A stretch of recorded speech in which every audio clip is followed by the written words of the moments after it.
Some stones don't comfort, they threaten, they cross the line, disturb this dust, and suffer. Before motion sensors, cameras, or fancy locks, people relied on something far older: fear. These are the graves that guarded themselves, the warnings carved deep enough to scare grave robbers and maybe everyone else who reads them. This is grave warnings. Before security cameras and concrete vaults, fear was the alarm system. The rich were buried with jewels, silver buttons, gold teeth, and the poor little more than dignity. But no matter the budget, everyone shared one problem: grave robbers.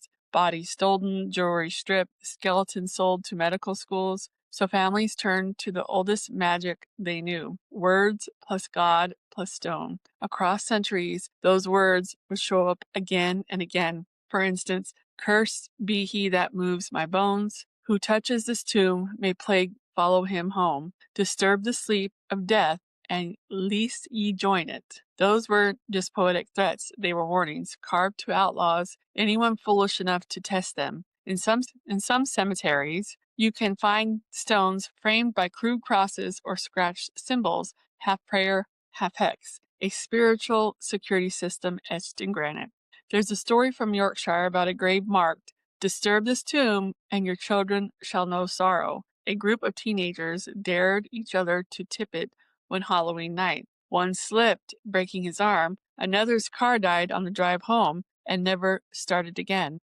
A third girl stepped back and whispered an apology and left. She's the only one who says nothing ever followed her. Another churchyard, a weathered slate reads, "Let me sleep." When a crew tried to move it during landscaping, every shovel handle snapped clean in two. They put it back together, nothing else broke. Another famous example, the supposed tomb of Shakespeare himself. His epitaph warns, "Cursed be he that moves my bones." When the church underwent renovations centuries later, workers left his grave untouched. Every other burial was examined except his, and maybe they were right to listen, because one time researchers used radar to peek beneath. The readings came back strange, like the bones weren't where they should be. Even technology seems nervous around cursed stones.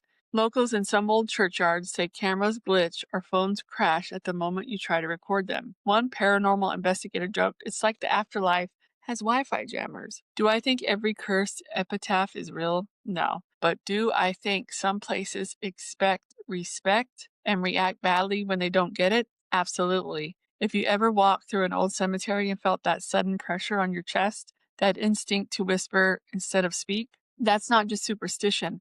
That's centuries of stories teaching us boundaries. A curse on a stone isn't just a threat, it's a line in the dirt, a reminder that even the dead preserve privacy. And honestly, if I had been buried in the 1700s and someone tried to dig me up, I'd want at least one dramatic sentence to stand guard. Maybe something like, "Disturb this grave and your phone battery will die 2% forever."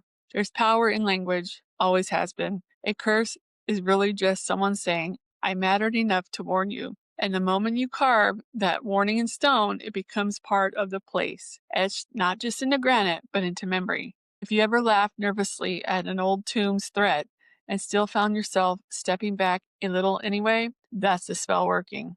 Maybe the dead can't reach us, or maybe they need 20 words and a chisel. Either way, read the warning and listen, because if respect really is the line between peace and haunting, you'll want to stay on the right side of the stone. Until next time, stay curious and always stay haunted.